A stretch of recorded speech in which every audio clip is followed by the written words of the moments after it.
Sequilibrium, sequilibrium. Two guys sound like they're sucking helium. Sequilibrium, sequilibrium. Sitting on their freaking bums. Chad, when you were a kid and people asked you, what did you want to be when you grow up? What were the things that you responded with? It's funny you asked that question because I think about it a lot, actually. And I was one of the kids who had no idea at all. And that's how you ended up where you are today. Probably. Me too, because my things were completely impractical. I was going to save this for the RoboCop episode, but this just works so well. When I was a kid, I told my mom I wanted to be a cop in Detroit so that I can be RoboCop. She let me down very nicely by saying, I don't think that's how it works, sweetheart. But in my mind, it did. Sorry, I got a little violent there. Took my headphones out. I want to be RoboCop, goddammit, my mom won't let me. Live for the first time and already. It's like that AFI song about wanting a mohawk, but I wanted to be RoboCop. My cousin and I even wrote down schematics on like what would be our utility. That's awesome. Like we drew a picture of ourselves as RoboCop and then like drew lines like the gun was a Nintendo Zapper. Because it's like that's what we had available to us. But yeah, I wanted to be in practical things too. I wanted to be Luke Skywalker. You know, kids wanted to be firefighters and all that fucking shit. And it's like, why? Right. Look at these movies. These are documentaries about these people who are Jedis. I want to go out and seek the way of the Jedi. But welcome to Sequilibrium, folks. My name is Mike. Chad. And today we are going to be doing Grown Ups 2. And a lot of that has to do with, thanks to the Oscars, why we decided to do Grown Ups. Why I decided to do Grown Ups. Mm-hmm. Tell us about the Oscars, Chad. Nothing newsworthy. No. I remember waking up, I opened up Facebook and it was like fucking 9/11. Dude, everybody was fucking talking about it. The slap that heard around the world. So like there's a lot of movie podcasts that probably like jumped on that right away because it was new and relevant and they want to voice their opinion. Chad and I didn't know what we wanted to be when we grow up, so we have real jobs and we had to wait till we had the availability to get together. So yes, it's like what? By the time I post this, it's been 5 days. Oh, since it's happened. We're still in the height of it, though. I mean, is everyone still on the high of it? Did it die down yet? I mean, I've seen these like Jada's different angle. Look at Jada and all this other fucking shit. It's almost like everyone's dissecting it to be what they want the narrative to be. You know what I mean? And it just simply boils down to like, fucking Will Smith's relationship with Jada has been the height of the pandemic. Like, I mean, it was like fucking Tiger King for a minute. Yeah. And what was he going to do in that situation? You know what? I mean, he had to fucking do something. And it was such a bad decision. The way Chris Rock handled it was perfection. Really. Totally. Even him stumbling over his words there at the end for the transition in the show, it's like that, I believe, could have been premeditated and something he came up with literally from the moment Will Smith slapped him to that moment. Because you never see Chris rocked on stage. That's so dumb. Get the fuck out of here. It's my quick whip, folks. He's been planning that all fucking week. Since we talked about doing this, he's like, I'm going to find some way. In front of the mirror before you came over. I read this thing after the fact. It was from a podcast that Chris Rock did before the Oscars, and he was talking about this time he beat the shit out of his kid with a brick. Because he could, his anger, he just couldn't control it. And that's something that he has been working on. Like his life is controlling his anger. And you can see it that fucking moment. Like when he's like, oh man, that could have been way worse or something like that. I can't remember what he said, but he said, did you say Chris Rock beat his son with the brick? Did I say son? Some kid. When he was younger. Okay. No, some kid fucking heckled him, and he like picked up a brick off of the improv stage and beat the fuck out of somebody. I'm thinking to myself, well, fuck Chris Rock too, right man. Now, my God. Why am I defending this asshole? No, he's not an asshole. He actually composed himself really well. Yeah. I mean, yeah, he could have fucking got crazy. Beat that person who beat the shit out of a kid with a brick. He could have been that, and you can see that where he was just like, oh man, this could have gone completely different. Yeah. But also, Chris Rock's joke is so fucking hacky. It's 25 years since G.I. Jane has been out. It was the worst joke. It was so fucking stupid. As far as offensiveness goes, it shouldn't have hit. Shouldn't have fucking hit. No. That's something dude bros in high school said to some girl who has alopecia in high school right. 25 years ago. Right. You know what I mean? Like, hey, it would give me some more of that. You know what I mean? And then making fun of how she's bald or something. Yeah. Like that's how I felt about that joke. I didn't think it was funny. I mean, yeah, I did think it's funny because I do remember G.I. Jane. And I do remember all that, like the people who would say shit like that to women who shaved their heads. I thought it was funny, and it certainly didn't elicit a fucking slap to the face. No, it didn't at all. It deserved something like maybe after the show. Come on, dude, really? Why would you have said something like that? And not only that, he probably didn't write it. They have writers for these shows. Chris Rock probably didn't write the joke. I mean, and not only that, it's got to get approved. By the Academy. Totally. It's not like one of those things where you, they tell you not to wear a blue bandana on stage at the Super Bowl, so you wear an entire suit that's a blue bandana. It's not like that fucking shit. Right. They have to approve this script before it goes out. Yeah. So technically, they should get into a boardroom, and Will Smith should just slap every writer. Dude, I remember John Mulaney was talking about how he was doing Punch Up or something on this script for this award show, and he wanted to do a joke about little people, and he used the word midget, and they're like, you can't use that on TV. So it's like, obviously some censors are, viewing this shit. So it's like somebody thought that was funny, and somebody thought that was okay.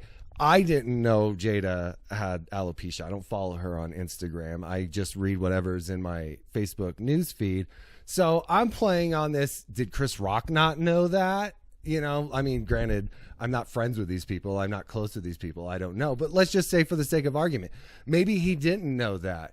And maybe the idea of G.I. Jane 2, G.I. Jada, would be fucking dope. Yeah. I mean, I think it would be super cool. I mean, 25 years late for a sequel, but I mean, maybe that's kind of what he was trying to say. I mean, I love it was a G.I. Jane joke. Yeah. Again, 25 years fucking late. Yeah. It's just bad on his part just for that. Right. And really, a lot of people were thinking that it was a work. And Chris Rock's just not that good of an actor for it to have been a work. It was, yeah. I mean, it was quite a moment. It was quite a moment. And if we knew these two and they're like, we can't continue on with this relationship until one of you decide, I'm deciding Chris Rock. Mm-hmm. I feel so bad for the dude to have had to endure that in front of a fucking audience of millions of people. Yeah. I don't. Kareem Abdul-Jabbar wrote an amazing article about it. I feel like people should seek that out and read it. It's pretty cool. It's just like, come on, Will. Like, why the fuck did you think this is okay to just get up on stage, interrupt this show like you're Kanye West, and fucking slap somebody? Super fucking demeaning. Super fucking demeaning. All he had to do was go and say, dude, you shouldn't have fucking said that. And then Chris Rock would have done an apology. Like, oh my God, I really wasn't thinking of how offensive this might have been for my friend's wife, blah, blah, blah. But like all the jokes that came after it about like Tupac and offensive, all this. I mean, no, it really wasn't. I mean, compared to every other joke that's been told or that Ricky Gervais has told. Exactly. Or Don Rickles. Give me a break. There's a lot of things about like comedians now being afraid that someone's going to get up on stage and do that to them. So it's like almost taking the idea of crowd work out of people's routines. And I believe that in that environment, there's no joke. I mean, it doesn't matter how offensive it is that should warrant that response. Yeah. Of getting up and being in the middle fucking of an award slaps. show. I mean, you hit fucking people for playing slug bug, like that's what you hit somebody for. Like, oh my God. Just thinking of that, like just slapping. I mean, Jesus Christ, in front of all those people. Yep. Imagine you're doing your opening meeting at work and you're running through your routine and someone comes up. I'm not working that area. Slap. I might. I'm close. Keep that department's name out my fucking mouth. Out your mouth, whatever. Anyway, so yeah, that's why we decided to do Grown Ups too, because I fucking loved Chris Rock in that movie in Grown Ups 1. I've never seen Grown Ups 2. I watched Grown Ups 1 the other night in its entirety for the first time. Yeah. In that movie, like some others, it annoys me that I can't take my eyes off the screen because it's not a good movie. But you're sucked in by the fact that there's Rob Schneider, there's Adam Sandler, there's Chris Rock. There's some fucking Tim Meadows. Heavy hitters. All the fucking hitters. Yeah. I mean, shit, dude, even Kevin James was fucking delightful in this movie. Yeah. He was annoying at the, hey, just put it all on my card, at the dinner table scene at the fucking Burger Shack or whatever. When he fell from the rope. Oh, that shit was so funny because it's just like, hey, watch a master at work. Too high, too high, too high. Yeah, no, it was, I mean, were you just waiting till the next scene with Selma Hayek? Oh, God. See, and with all the casting decisions that they made, that's like one of the worst of all time, I would say. As Adam Sandler's wife. In that role. Okay, so I was thinking about it when I was watching it, and I love Adam Sandler movies, and I love that Drew Barrymore is always like a reoccurring love interest of his. 50 First Dates, Wedding Singer, that Safari Brady Bunch type of bullshit movie that I never watched. Mr. Deeds was a piece of shit. Oh, with Winona Ryder. Only movie I've ever walked out of the theater on. I mean, I would put it on par of Grown Ups. Would you? Yeah, I would. Yeah. It has like, okay, I'll get into like my favorite funny moments that like made me just laugh so fucking hard. Even to myself while reading my notes, I laugh. But like, did you ever see Just Go With It? Adam Sandler or Jennifer Aniston? Maybe. It was pretty good. Forgettable, it was fucking funny. It was funny. But like that's how I felt about him and Selma Hayek, where it's like, oh, I get these two. I get these two because it's like he's this big shot agent. So is it like, did he like Donald Trump it? Married a woman from a different country that's like fucking fabulous and gorgeous, but like they actually really like each other. So it's like, that's what I like about it. That's what I thought was fucking dope. Yeah. The little kid who's fucking breastfeeding constantly. I mean, the jokes, the ongoing jokes in fucking Grown Ups, I think are just so fucking funny. Okay. They're ongoing, but only half of them hit. Let's be honest. Half of them hit. And here's the ones that hit for me. The fucking constantly trying to hide the fact that he's got a nanny by like, don't you got a big test to study for? Don't you have a big exam coming up? Why not just pull her off to the side? And then my favorite part is when they were fucking packing up to leave and she's reading a physics book and Selma Hayek's like, what are you doing? She's like, I don't know. Mr. Fetter keeps telling me there's this big exam and he keeps giving me books. Yeah. It's so fucking funny, dude. Yeah. It's so funny. It made me laugh so hard. And then the other thing that made me laugh, and it wasn't a reoccurring bit, was Steve Buscemi. Oh, yeah. as Wiley. Yeah. Like when he's like fucking egging him on at the water park, and then, and then he makes him go upside down. And then he shows up to the game at the end, and he's in a fucking full body cast. Hey, why? Where's MCA? Yeah.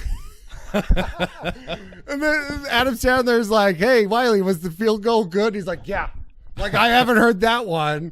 It's so fucking funny. And then he like goes down to Maya Rudolph. Is it Rudolph or Rudolfo? I don't remember. And then he's like, "Oh, I love babies. Can I feel your stomach moving?" And he's like bending over and he starts rubbing her boob, and she goes, "That's my boob." And he's like, "Oh, I like to feel those too."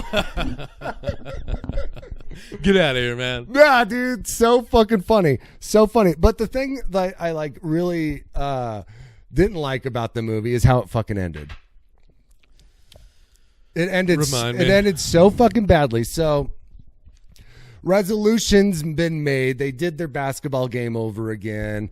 Adam Sandler let the poor people win. Right. Yeah, and I then, did hate that. And then they're like, David Spade's all drunk, and he shoots the arrow up in the air, and then it ends. It's not like everyone's packing up and they're leaving the lake, and they're like, "See you guys. We got to do this again next summer." Like we reconnected, we rebonded. Our 20-year gap since we last saw each other has now been mended. Let's fix this. Yeah. There was none of that. Or even better than letting them win, they should have won again and then had some sort of handshake at the end. The other guy being like, "Okay." Like Karate Kid when fucking Johnny goes up to Danny, he goes, "You're all right." And he gives it to him. Oh, we were talking shit. Okay, you beat us the second time. Yeah. Hey, let's make amends. I mean, they even showed how he was being the bigger man when he knew dude's foot was on the line and called a 3. You're fucking you're throwing 2s all day. Yeah. Like, it's okay. It's all right. Let's move on. Let's just get this over with. You know, like I love the whole some people need to learn how to win and we need to learn how to lose because they have everything. Look at these fucking rich little shithead kids. Yeah. I love that part when he's picking up the rock and Adam Sandler's like, all right. Now do something with it. Do something with it. And he just fucking drops it. What do I do with this thing? Yeah.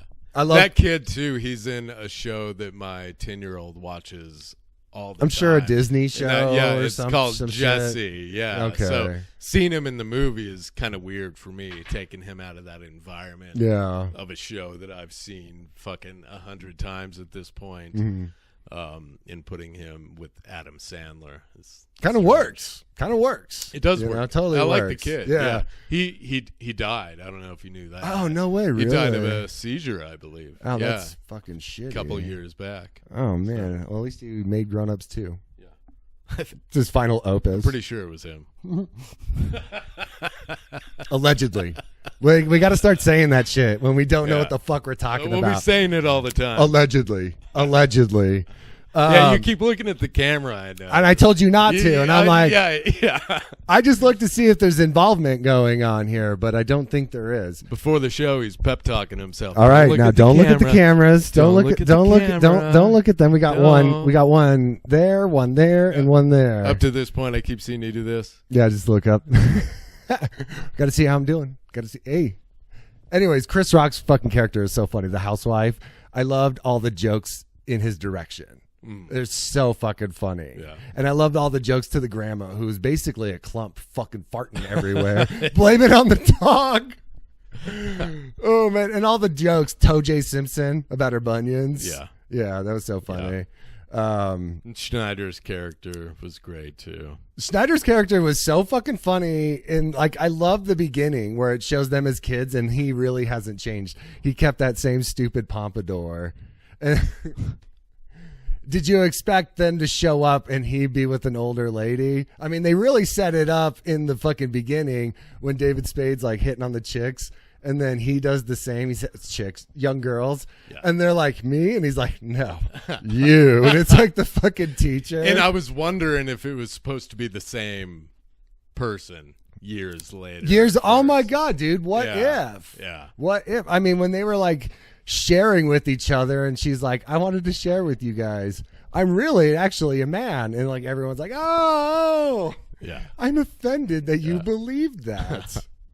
No, there's the Schneider scene with her when, oh God, I can't remember what is happening, but they're like on a dock or something. They're at a table, and I just love the disgustingness when they're making out with each other, flipping tongues at Yeah. But he's fucking slatering her on this chair. If you don't know what slatering is, it's when you sit on the toilet facing the lid and like taking a shit into the toilet.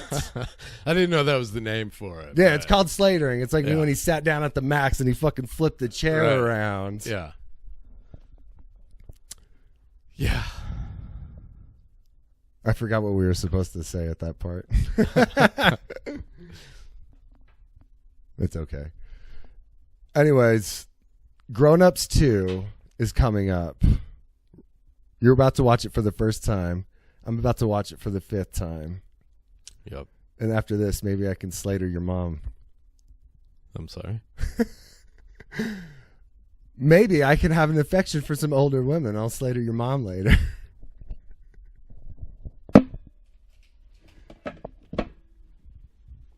Ah! Dude, it's a shitting on your mom joke. Get my mom's name out your fucking mouth!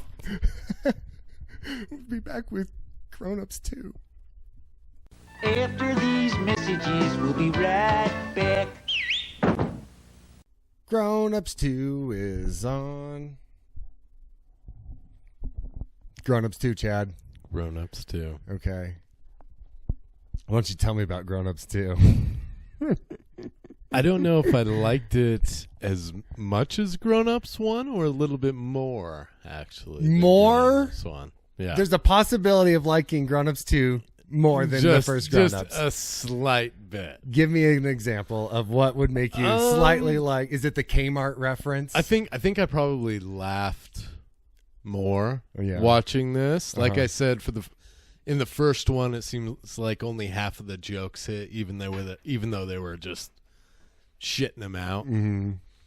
And I don't know, this one they kind of let it breathe a little. They were more stretched out. They were more.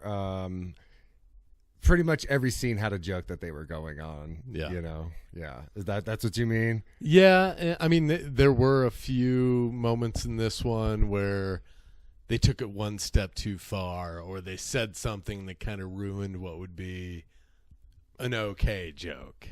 And then it just turned to shit. Yeah. It just turned to getting slapped on stage in the Oscars. Yes. Right.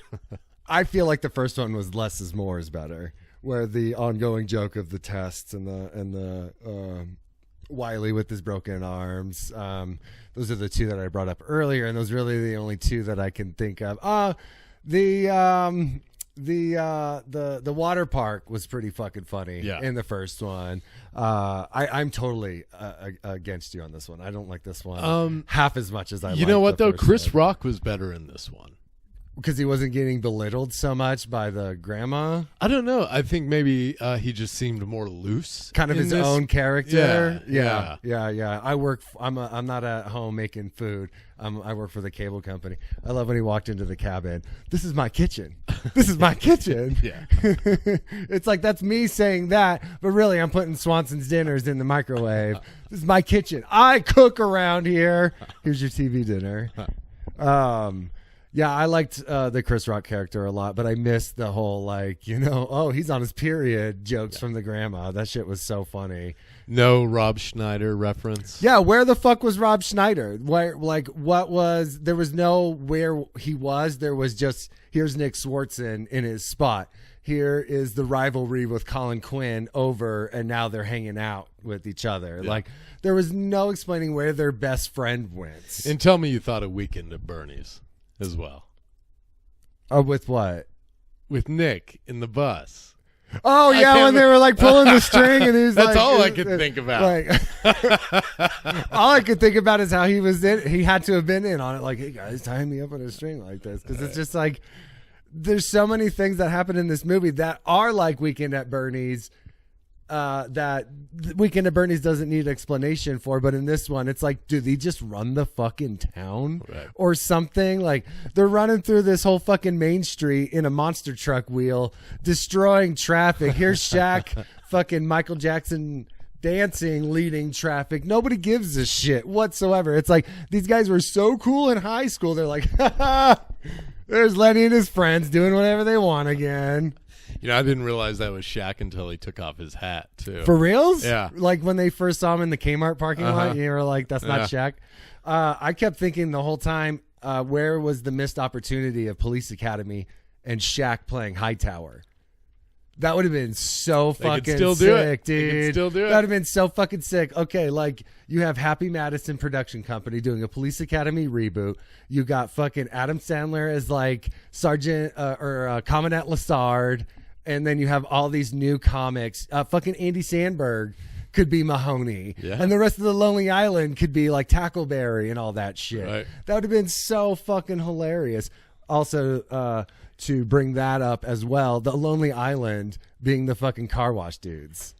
How fucking great was that? That was good. That is a scene that I could get behind in this movie. Yeah. So fucking funny. The setup with the wife being like, it's okay if you look at other girls here. Yeah. I'm totally cool with this. Let's go to this bikini car wash. Yeah. Oh, wait, we got to get the B squad on you. And it's the fucking Lonely Island, dude. It's so fucking funny. Fucking Spade's son. Yeah, it was pretty good, too. Oh, that was great. That was great. I don't know who he was. I didn't look him up, but it was definitely a Chris Hemsworth looking motherfucker. Yeah. Like, and I love that he's like 13 with the little mustache and the beard. Like, he got that whole fucking David Spade look perfect. I'm going to need a DNA test.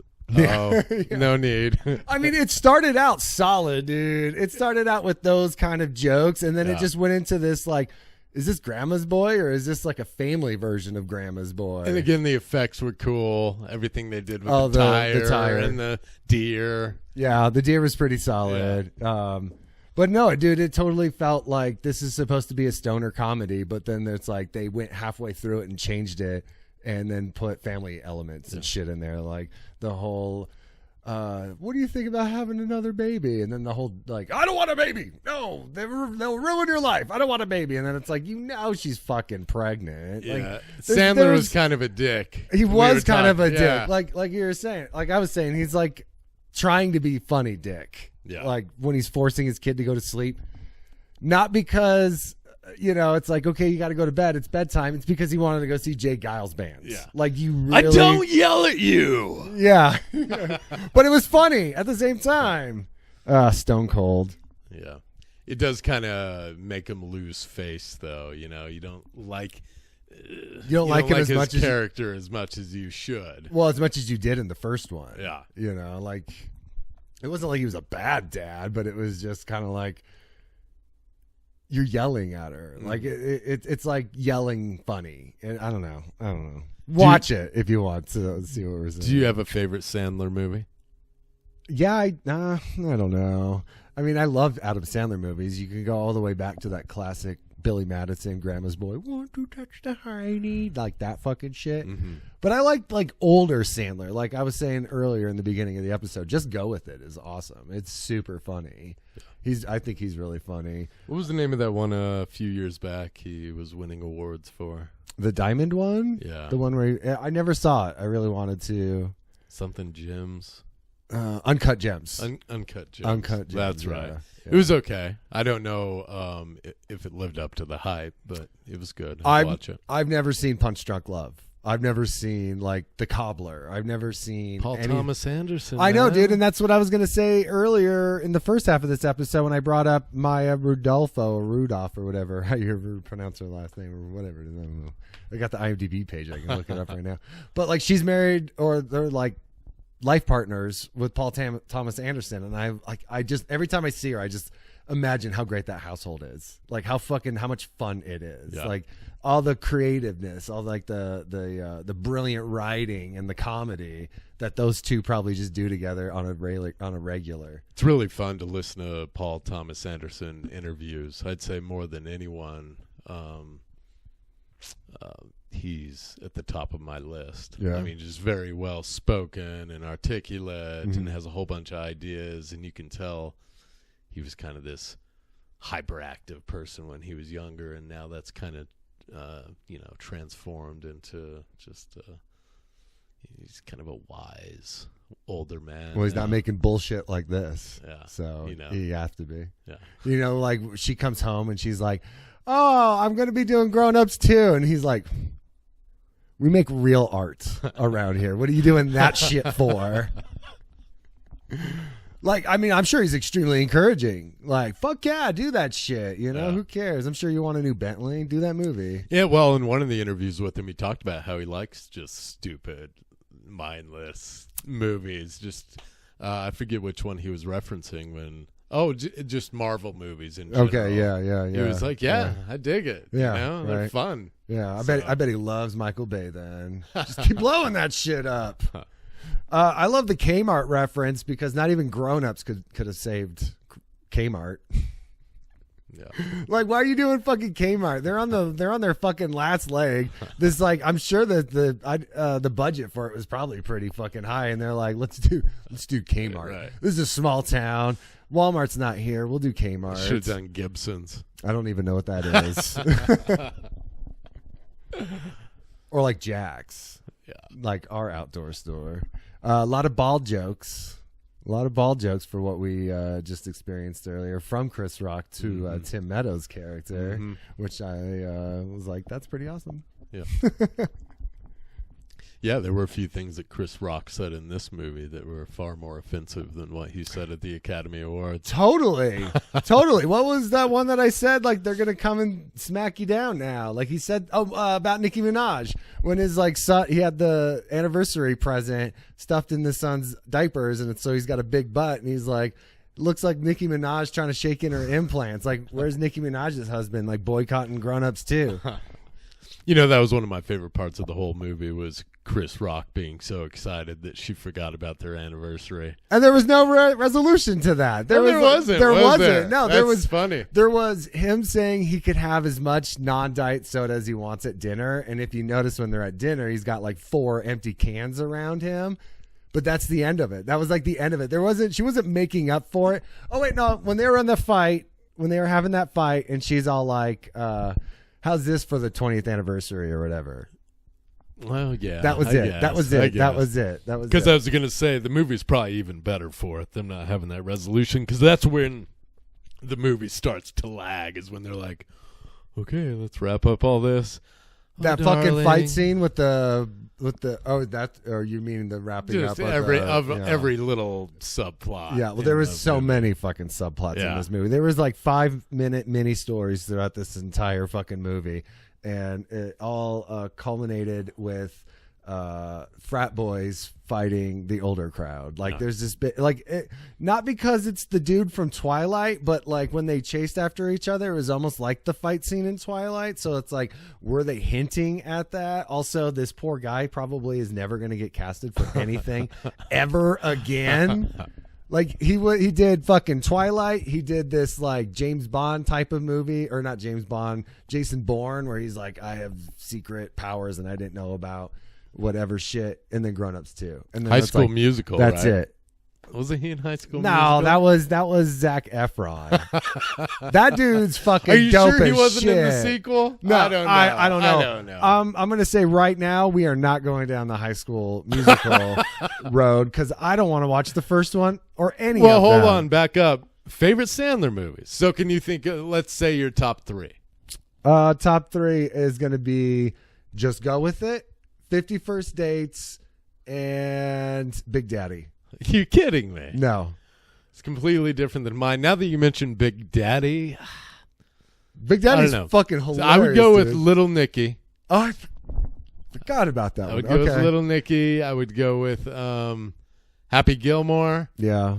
And then probably All Punch in Drunk the Love. hips. Well, I've never seen it, and I feel like that has to be on the list because it's outside of Sandler's range. It's like him doing all these fucking Want to Touch the Hiney Nudie Magazine Day type of movies, and then all of a sudden he's doing PTA's Punch Drunk Love. Yeah. So like I never saw it. So, but I feel like anyone who's given a question of what's your Adam Sandler list, Punch Drunk Love is on there. Yeah. Or Spanglish. That was the other one he did. I don't think I saw Spanglish. With Penelope Cruz, I believe. I never saw it either. Like I said, it's like I just stuck to all the high school fucking He's got humor so shit. many at this point. Yeah, I remember after he, like the fame of like the CDs, and they were like, "Oh, here's this movie he did before Saturday Night Live, Overboard," and it was so fucking terrible. It's like that Jim Carrey Rubberneck movie or whatever, Rubberface or something. I can't really remember that. And you know, the Waterboy too. I mean, now that I'm thinking about it, Bobby Boucher.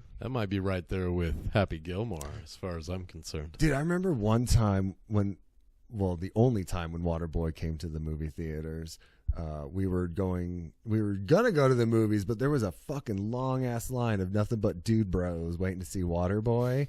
And that's kind of like where I started to like lose interest into the Adam Sandler movies, where it's just like, it's no longer funny. It's just, and now it's gearing towards these big dumb jocks who like this type of fucking humor. And, you know, and that's when I'm not saying that I'm not into that stuff, but like at that time, I felt like I was probably seeking better comedies at that point. Same. Well, that's the reason I walked out of Mr. Deeds in the movie theater. I still remember I was 18 and I had just gotten married, and we went to see it at the movie theater, and I looked over at her and I'm like, just this. Let's leave. This movie is bullshit. And I'm sure she didn't want to, but I got up, we walked out, and it felt good. Yeah, just to walk out of a shitty movie. Like, no, I'm not taking this anymore. I'm not going to spend the next hour and 15 minutes of my life watching this bullshit. Would you have done that to like Freddie Got Fingered? No, because I think I like it's Freddie. Fucking great, right? Like, I mean, it's so dumb, but it's so fucking great, and it's like. That's what people walked out of the theater for. But everyone's like, Mr. Deeds, very, very sneaky. Yeah, he is. Yeah. It was like a made-for-TV movie is what it felt like. Totally. The only thing I remember like so many scenes from Mr. Deeds, but like the best one is Steve Buscemi. Hey, can you believe Deeds bought us these things? Yeah, with all the fucking cars. Yeah, he's got like the crazy fucking eyes. So it's so funny, and I love that Steve Buscemi is in these movies, like these kinds of movies where it's like he plays that like, I don't know, man, just that dumb fucking character, and he plays it so great. But he like does. I mean, Steve Buscemi, like, how did you get wrapped up with these people? Right. I don't even know what the first one he did with Adam Sandler could have been. Maybe Mr. Deeds? I bet it was Happy. I think he was in Happy Gilmore. Was he? I'm trying to remember. Wasn't he? No, he was in Billy Madison. He was the one that he picked on in school, and then at the end, he called everyone to apologize, and he put the lipstick on and crossed his name off the list. Yeah, right. And he saved him. Yeah. Was he in Happy Gilmore? I want to say he was. I don't remember, dude. Run the golf course or something. I don't know. It was probably just some. Well, there's that guy that kept heckling him, but that wasn't Steve Buscemi. No. God, what the fuck? I don't know, but he's been in plenty for him to want to keep continuing to use him in his movies, which is fucking great. Yeah. And Kevin James. Yeah. But no Rob Schneider. Like, where was he? I don't know. Where was he? Maybe visiting his wife in the old folks home? Yeah, I'll definitely look into that after the show. Like, I'm too busy doing I'm being something in another movie. Right. Rob Schneider, the new vending machine. Yeah, you wouldn't think that, like, the material itself is what made Rob Schneider go. No, I'm sorry. Deuce Bigelow, Mel Gigolo Part 3 is in the works. I don't think you got David in a monster truck wheel going down the main street. I don't buy it. Can't be in it. Seriously though, Shaq was fucking great in this movie. He was so funny. Yeah. Anything else that you can think about that was like Two Princes? That was really funny. Yeah. I'm the other black guy in this town. The Humpty Dump. The Humpty Dump kid was fucking great. He was really funny. Yeah. That was a solid joke. Chris Rock's daughter only singing in the shower, and then the music unplugs at the party, and she's standing there singing like a full fucking verse until she realizes everyone can hear her. Oh my God, I didn't know you had a voice like that. Well, that's fucking it for this story. Move on to the next one. Like, there was no like, we got to get you in the studio or like something. And again, this movie fucking ends just randomly. Yeah. It just fucking ends. Right. There's no David Spade and his son making up. I mean, they didn't have that except for when they were having a pizza party together. But there was no, sorry, I lied to you. Here's what my dad did to me, which is why I do this to you. Mm-hmm. And I mean, this movie was an hour and 40 minutes long, Uh-huh. too. Yeah. I still could have gone for like maybe cut that fight scene down 15 minutes because it was like a 30-minute fucking fight scene. I mean, I don't know. I did love when he's with Steve Austin. I did love that part where he just keeps going with it like, and don't you ever. Yeah. Oh my God. That just, I'm just like, stop it. I loved Stop it. it. I loved it. It was pretty funny. Yeah. But like, yeah, dude, what I'm saying is it's like so many of these stupid bullshit moments they could have cut out and extended more on the story of the characters. Yep. Like, I mean, may not even have the fucking frat boy aspect to the story at all. Yeah, I didn't really like it all that much. Like, this is not American Pie high school reunion. Yeah. You know, just cut them the fuck out completely. Or just cut it out right after they do the jump. Yeah, Right after they jump yeah, into the water, yeah. let that end. Use all that free time up to wrap these stories up. I mean, I'll tell you, I love the homophobia. I mean, they weren't homophobic, but they were like definitely in love with each other. The way they were like, "You promise we'll finish the handshake?" Right. Like constant mockery of frat boys. Yeah, It's buddy. like, I promise. yeah, I promise.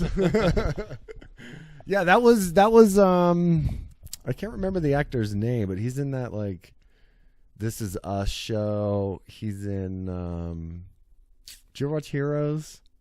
No. He was Peter Petrelli. He's got one of the Milo something something. He's got like one of those like crazy long last names. He just fit that role perfectly. Of like you expect him to have a college brand, fucking townies, Right. you know. All right, IMDb reviews now 1s and 10s. So now I'm not on the app because I'm recording us with my phone. I'm on the website and it gives you it tells you how many votes there are. So 10 has 12,974 votes. 1's got 11,237 votes, and 6 has 30,000 votes. So this is like split Split down right in the middle. Yeah, totally fucking split in the middle. I totally give it like a 3. And this one, it's got a 5.3 on IMDb. The first one's got a 5 something, right? Rotten Tomatoes gave the first one like a 16, and this one's got like an 8. So like I was thinking about this yesterday, and it's like, yeah, this is not a movie that's going to be certified fresh. This movie's not even going to have a tomato. It's not even going to breach the 50, right? Well, 8%. But yeah. So I'm glad Flickster gives it 62 because that's the first one. I don't know what they gave it the second one, but like those are like the thing with those two different Flickster and Rotten Tomatoes, where it's like, yeah, I would give the first one a pretty high one. I would say watch it. But I would not give it like a Rotten Tomato review. I would be like, this movie's fucking stupid. Wait, what's your rating on the first? I'd give the first one probably like a 5 or a 6. Yeah. Okay. Yeah. See, no, so it was so funny, dude. I'm right there with you. I'd Yeah. probably give the first a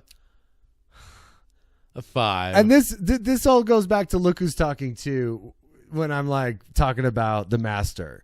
You know, it's like that The Master is for Rotten Tomatoes. Grown Ups is for Flickster.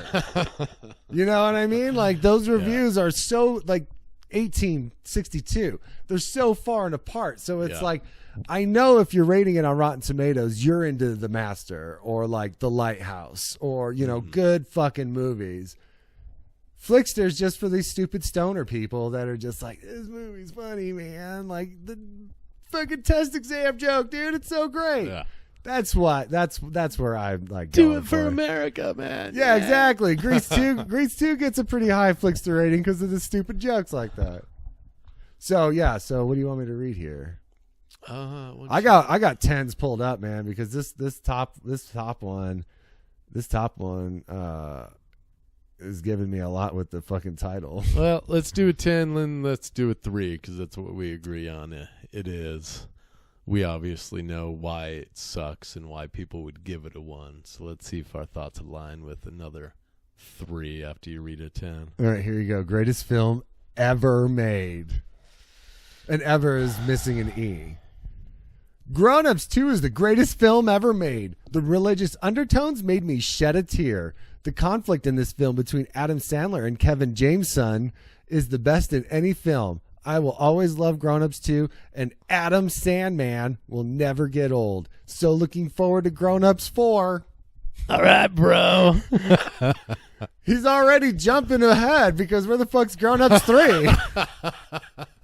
And what religious undertones? Is it fucking Salma Hayek, like when she gets mad, Dios mío, going off in Spanish? Like, oh, I get it. Yeah, almost sounds like bullshit. It doesn't make any sense. Let's read another 10. This is from 3 years ago, though, dude.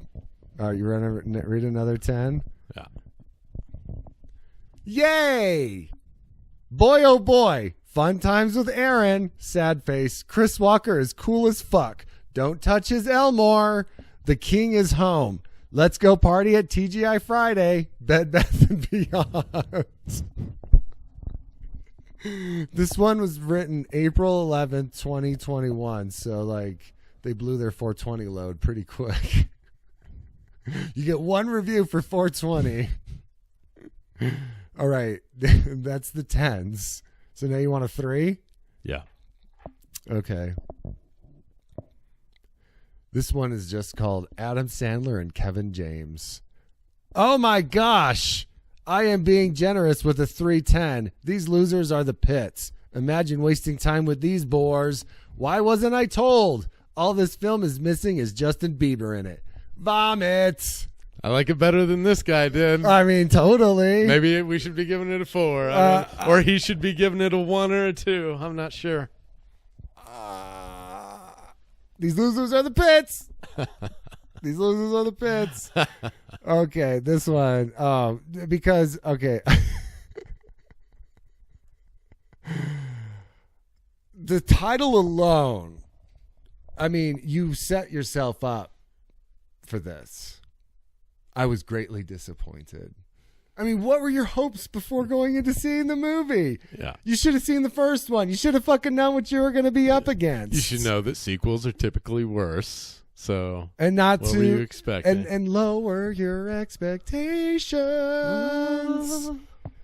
When I heard that a second Grown Ups movie was coming out, I was immediately excited. I love how these start out like penthouse fucking letters. I've never done this before.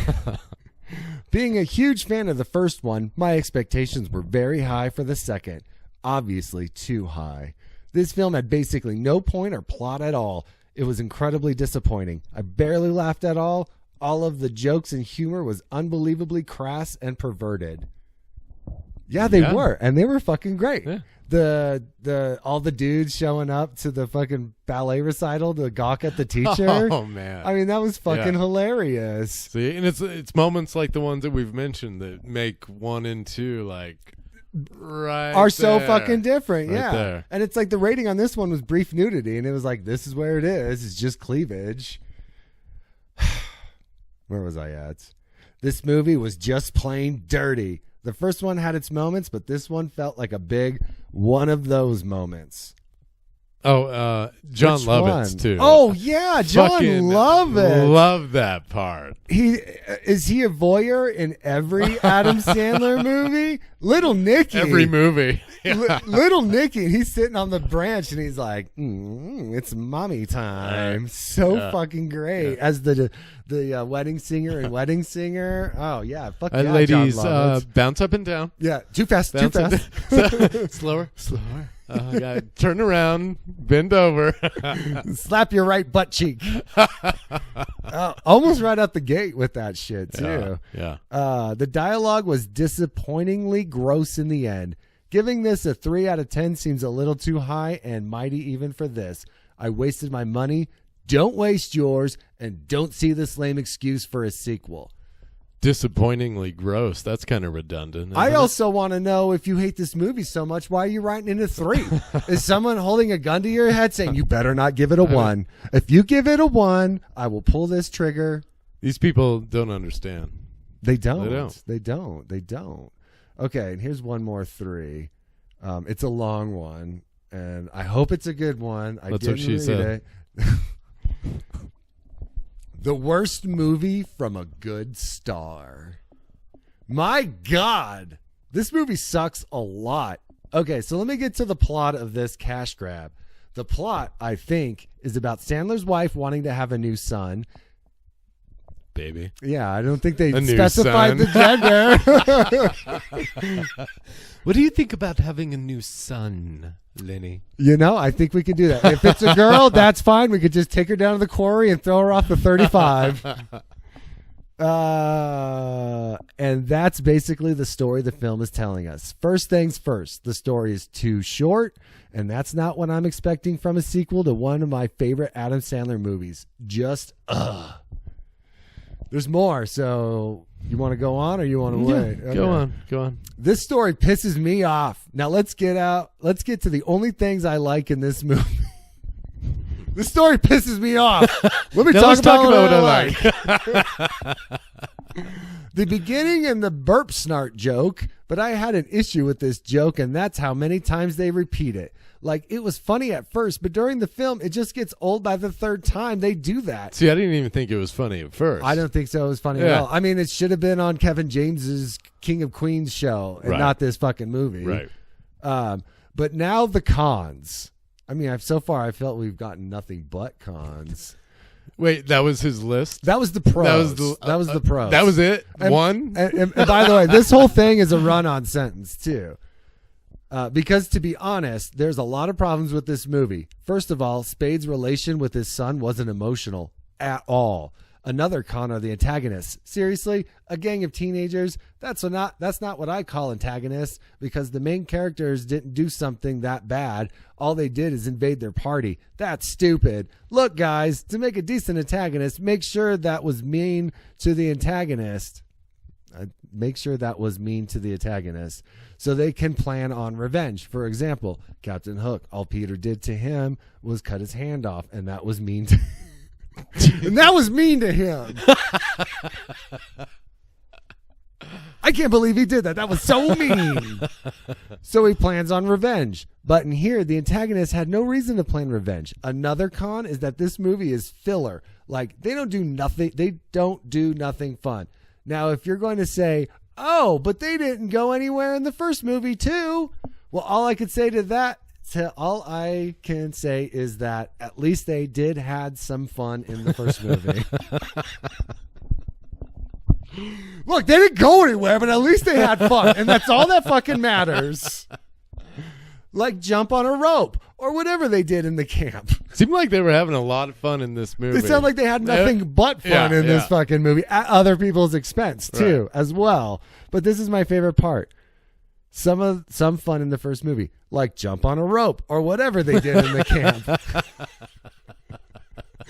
They had fun. I don't know what it was, but they had fun. Whatever happened in that movie. But in here is absolutely nothing in 100%. Do you want me to say that line one more time? Please. But in here is absolutely nothing in 100%. Yeah, I can't. My brain. I don't know what they mean. And that's not what expect on an Adam Sandler film. My God, this movie is bad. If you want to watch a funny Adam Sandler movie, watch the first Grown Ups. And even if you won't like it, it will still be better. It still will be better than this horrible cash grab. Wow. Well, considering his hatred for it, that was kind of him to write a novel. I know about the movie. I'm almost like glad that I got to read that on a recording on the internet for it to be out there forever as well. So it's transcribed for everyone to know. What was the name of the reviewer? The name of that reviewer is Tony Thank you, Tony. It's from March 10th, 2017. Yeah, thanks, Tony, for that. That was very fun to read and dissect, and I still don't know what you mean by any of it, but that's okay. That's what the world's for. Chad, you got anything else besides John Lovett's favorite fucking role? Hat goes off to Chris Rock. Totally.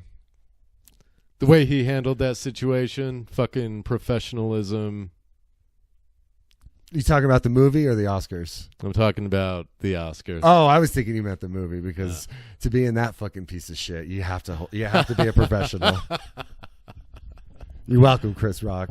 No, I'm talking about the way he handled the situation. You know, anyone else would have woken up the next day and sued Will Smith for $200 million. That's what Jim Carrey said. Yeah, that's exact. I mean, like that's so fucking true because he's within his right. He didn't press charges. He was within his right. You know, he just accepted the apology. He spoke out. I didn't really read. I haven't read anything yet about it, but I've never been a huge Will Smith fan. It's not that I didn't like the things that he was in. It's just kind of like I don't know. I just feel arrogance coming off of him from the screen. And, you know, a lot of it could have started from when I was younger and, you know, he dissed Eminem at the movie awards. You don't have to cuss in my records to win awards and blah, blah, blah. And so Eminem had that line. Will Smith doesn't have to cuss in his raps to sell records. Well, I do. So fuck him and fuck you too. So Also, I'm 100% on that. Ironic that, you know, that's what he shouted out at the Academy Awards. Right, a curse word. Yeah. Yeah. Yeah, well, yeah, that was his whole thing, especially in the '90s, Big Willie style, baby. Totally, yeah. Cuss words on that. Yeah. First thing I said after I saw all that shit, as soon as I watched that video, Eric Andre posted it, and as soon as I watched that video, I posted, Will Smith doesn't have to cuss in his raps to sell records, but to win an awards, it takes assault. And that motherfucker should not have been up there right after Chris Rock to accept that award for King Richard.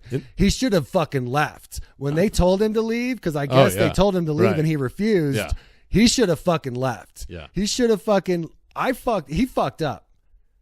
You know, Chris Rock may have said something fucking stupid, but again, he could have come back from that. Will Smith cannot come back from walking up on stage and fucking slapping a performer across the face. Yeah, and that's the shitty thing too, because I never had anything against Will Smith. He's been in a shitload of movies that I enjoy, that I've watched multiple times, whether it be Men in Black or Pursuit of Slappiness. Yeah, what the fuck ever.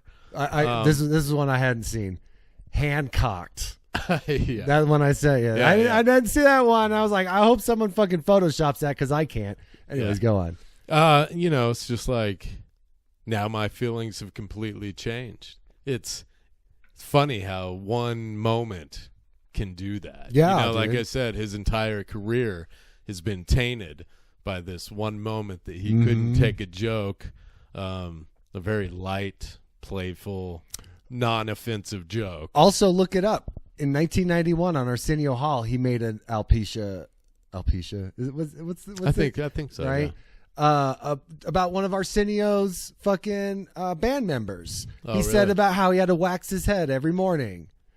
So it's like, dude, man, come on. Yeah. You know, I'm sure all the fucking bullshit he said on recording and air and TV and stuff, and he's forgotten about that because that shit was 1991. I mean, that was fucking 31 years ago. Yeah, he just... But still. It's funny think about cancel culture, and Will Smith literally just canceled himself. Oh, totally. And I'm not going to not watch Men in Black 1, 2, and 3 ever again, or Independence Day 1, or any of the other stuff he's ever done that I've enjoyed. Because that arrogance is going to be pushed from acceptable because it's entertaining to, oh, no, in real life, this guy really is an arrogant motherfucker, and he has the audacity to get up during a comedy bit and slap the comedian in the fucking face. I know. He could have heckled him from the stage. He could, or from the audience. He could have said something. Or backstage. Or hey, better yet, not at all, because it's a comedy bit. I know. And learn to fucking swallow that pride. I mean, isn't he a comedian too? There was this, I think it was like maybe 2013 or 14, 15 or 16, somewhere around that, where he was doing new things. He's never done stand-up. So he did stand-up as this like doing new things. So it's like, dude's been on stage performing stand-up, not just raps. So it's like, fuck, man. And again, it sucks. You say how you're not going to watch those movies again. That's kind of the way I feel about movies like you know, American Beauty at one time was one of my favorite movies of all time. I've seen that movie dozens of times, and now I don't even have the desire to Dude, watch it's it. so hard to want to go back and watch anything Kevin Spacey. Yeah. Even Usual fucking, Suspects. oh my God, Fuck. dude. Horrible Bosses even. Ah. And it sucks because it's like you have to learn to separate the artist from the art, you know? Because it's like I love Morrissey, but that dude's so fucking crazy. And do I want to listen to anything new Morrissey puts out? I mean, he put out something pretty solid during the pandemic, but he was also like one of those people during the pandemic. Mm-hmm. So it's like with Will Smith, yeah, I could probably do that. I want to see King Richard. I really do. Yeah. But like now the desire to watch it is going to be like as if someone read the book that I bought before I got a chance to read it. Now I don't fucking care. Exactly. Because now I'm turned off from it. Now it's just like, now it's been tainted. Yep. Now it's like every time I watch that movie or when I watch that movie, I'll just think about like, this guy's supposed to be so fucking cool. Like, could you imagine if The Rock did that shit? Like, if someone came up on stage, made a joke about his dad, do you think The Rock's going to go up and fucking give him the people's shoulder? Well, that's just it. Or elbow. people's Nobody elbow. does that shit. No. That's what makes it so absurd. I know. It's and fucking this is crazy. A guy who's committed half of his career to comedy-driven material. Parents just don't understand. Fresh Prince of Bel-Air. Fucking all Men in Black. Like literally he's done all these fucking comedies. Yeah. That's Action all he's ever yeah. done. Oh yeah. And just like what timeline are we fucking living in, dude? Ever since 2020, shit's just been going fucking bonkers. Yeah. So find us on the internet at Sequilibrium Podcast. Instagram, TikTok, both Sequilibrium Podcasts. YouTube, Sequilibrium. Email sequilibriumpodcast@gmail.com. What else you got? I don't know. Get my wife's name out of your fucking mouth. Get jiggy bitch. with it. Nah. That's what Chris Rock should have done after he got slapped. Wow, wow, West. So he's like up here and he's like, whoa, Will just getting jiggy with it. All right, everybody. I had Big Willie style. I'll admit it. The only Fresh Prince album I ever owned was Fresh Prince, Jazzy Jeff. He's the DJ. I'm the rapper. Yeah. Only thing I ever owned from Will Smith. DJ On Jazzy cassette. Jeff, On baby. cassette. Fucking Nightmare on My Street. Yeah. Followed by Crisscross. I never owned Back Chris in the Cross. day. Never owned him. Went to school with kids who dressed backwards, and I Yeah. was always envious of them. Because you My wanted parents to. wouldn't let me. Oh, really? Yeah, Huh. yeah. I remember when I reached that grunge phase, I was like, oh, Dave Grohl wears thermal pants with shorts. I'm going to do that. And my mom's like, the hell you are. So what I did was I wore shorts and then I tucked the thermal pants up. And then she slapped my leg because I said something silly. And she's like, what is that? And there's like a big old bunch of fucking fabric right on my knee. All right, everybody. Thanks for listening. Follow us on the social webs and come back for the next episode. We promise we won't slap the taste out your mouth. Bye.